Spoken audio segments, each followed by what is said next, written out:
Bayangkan sejenak, sebuah dunia tanpa layar. Tak ada televisi. Tak ada siaran. Tak ada gambar bergerak yang menyala di ruang tamu kita. Di awal abad ke-20, hiburan adalah suara dari radio, atau gambar bisu di bioskop. Itu pun hanya bisa dinikmati oleh mereka yang tinggal di kota besar. Tapi jauh dari hiruk-pikuk kota. Di sebuah peternakan kecil di Idaho, Amerika Serikat. Tinggal seorang anak laki-laki yang menyimpan mimpi terlalu besar untuk zamannya. Namanya Philo Taylor Farnsworth. Dia bukan anak pejabat. Bukan lulusan universitas elit. Tapi di usia 14 tahun, dia melihat sesuatu. Di ladang kentang yang membentang di hadapannya.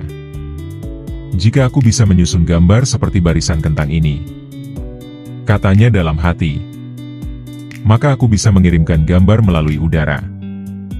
Dan disitulah semuanya dimulai. Gagasan besar. Sketsa kecil. Dan dunia yang belum siap menerima kejeniusannya.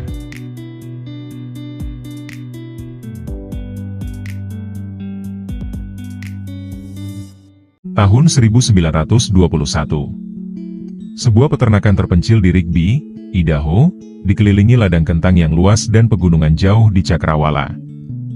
Di tengah ketenangan itu, seorang anak berusia 14 tahun membantu orang tuanya bekerja di ladang. Namanya Philo Taylor Farnsworth. Tapi dia bukan petani biasa. Setiap malam, dia membaca buku sains yang ia temukan di lumbung lama, peninggalan pemilik rumah sebelumnya.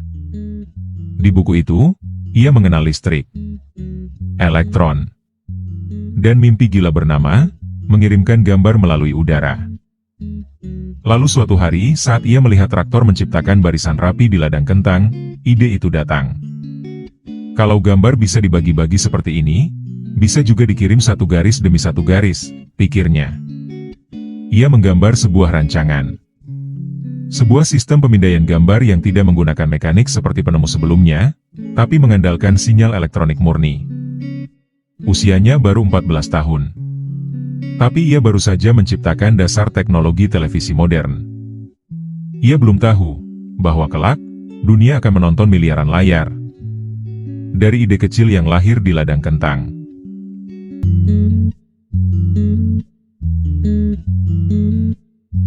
Di usia 12 tahun, Philo harus pindah ke Rigby, Idaho. Tanah baru, sekolah baru. Tapi mimpinya tetap sama. Ia adalah murid yang berbeda. Diam. Tapi matanya tak pernah berhenti mencari tahu. Di sekolah menengah Rigby High School, ia menemukan tempat yang paling ia sukai. Ruang sains. Di sanalah ia mulai menggambar, bukan sekadar pemandangan. Tapi skema bagaimana gambar bisa ditransmisikan lewat sinyal listrik. Kamu yakin ini bisa dibuat? Philo, saya tidak tahu, Pak, tapi saya akan mencobanya. Kutipan nyata dari kenangan guru Philo. Ia sering menghabiskan waktu sepulang sekolah di bengkel. Mengoprek radio, motor listrik, bahkan merakit sistem elektronik kecil dari rongsokan. Dan di usia 15 tahun, ide besar itu mulai lengkap di kepalanya. TV bukan lagi mimpi orang kaya. Bukan alat mekanik raksasa yang berisik, tapi aliran elektron yang membawa cahaya. Tahun 1924, Philo lulus dan masuk Brigham Young University. Dengan beasiswa sebagian. Ia mengambil kuliah sambil kerja untuk menghidupi keluarga. Banyak teman kuliahnya mengejar gelar. Tapi Philo sedang mengejar zaman baru. Di saat dunia hanya menonton cahaya, ia berpikir, bagaimana cahaya itu dikirim.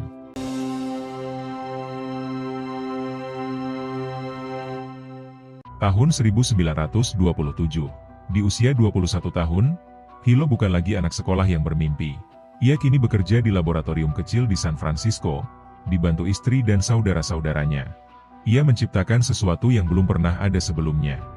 Sebuah alat yang mampu mengubah gambar menjadi sinyal listrik, lalu menampilkannya kembali sebagai gambar bergerak di layar. Itulah momen lahirnya televisi elektronik pertama. Ia menyebutnya, image dissector. Saya melihat gambar bergerak tanpa roda, tanpa cermin, hanya dengan elektron.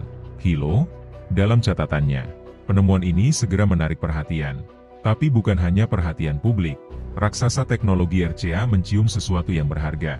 Di sana, seorang ilmuwan senior bernama Vladimir Zworykin sedang diam-diam mencoba hal yang sama. Tapi Zworykin pernah gagal.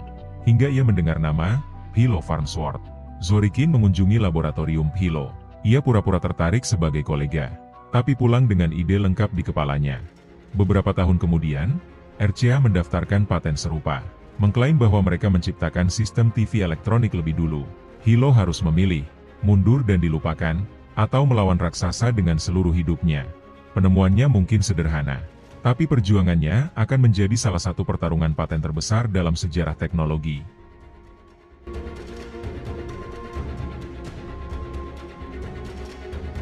Di dunia yang ideal, penemu akan selalu dikenang. Tapi di dunia nyata, penemuan bisa dirampas. Tahun 1930, RCA secara resmi menggugat hak paten milik Hilo. Mereka menyebut, Zorikin lebih dulu menciptakan teknologi TV elektronik. Tapi Hilo tidak gentar. Ia punya satu kekuatan. Sketsa masa kecil di papan tulis sekolah, yang menjadi bukti otentik bahwa idenya orisinal. Sidang berlangsung selama hampir 10 tahun. Hilo harus menjual sebagian saham perusahaannya untuk biaya hukum. Ia kelelahan tapi tetap berjuang. Sementara itu, RCA terus tumbuh. Mereka menyewa pengacara terbaik, menggunakan pengaruh politik, bahkan menekan investor Hilo agar mundur. Namun, satu demi satu saksi dari masa lalu muncul. Murid, guru, teman lab, semua membenarkan, Hilo adalah yang pertama. Akhirnya, di tahun 1939, pengadilan memutuskan, Hilo T. Farnsworth adalah penemu televisi elektronik pertama. RCA harus membayar royalti. Kemenangan? Ya. Tapi bukan tanpa luka. RCA sudah terlanjur menguasai pasar. Televisi menjadi milik dunia, tapi bukan atas nama Hilo. Ia pernah bilang, saya tidak menciptakan TV agar orang menontonnya, tapi agar mereka bisa melihat dunia. Di balik setiap teknologi yang kita pakai hari ini, ada nama yang nyaris dilupakan. Namun sejarah akan selalu mencatat. Dialah si penemu sejati.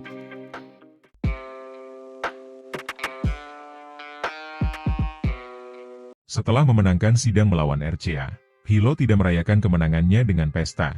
Ia memilih untuk menghilang dari sorotan. Dia dan istrinya, Elma M. Farnsworth, pindah ke pedesaan. Di sana, ia membangun laboratorium kecil, bukan untuk bisnis, tapi untuk melanjutkan mimpinya. Tahun demi tahun berlalu, dunia menyebut RCA sebagai pelopor televisi, sementara nama Farnsworth nyaris menghilang dari buku sejarah. Namun Hilo tidak membenci. Ia berkata pada Pem, jika satu anak melihat bintang lewat televisi dan bermimpi besar, aku tahu usahaku tak sia-sia. Di usia senja, Hilo terkena pneumonia. Tahun 1971, ia meninggal dunia dalam kesunyian.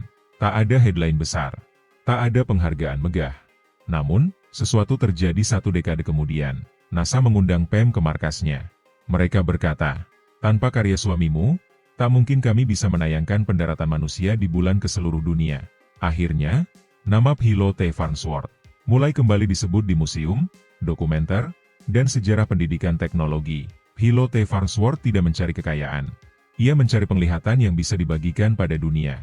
Ia mungkin terlupakan sejenak oleh zaman, tapi layarnya tak pernah mati. Karena sesungguhnya, ada penemu di balik setiap layar yang kita tonton hari ini.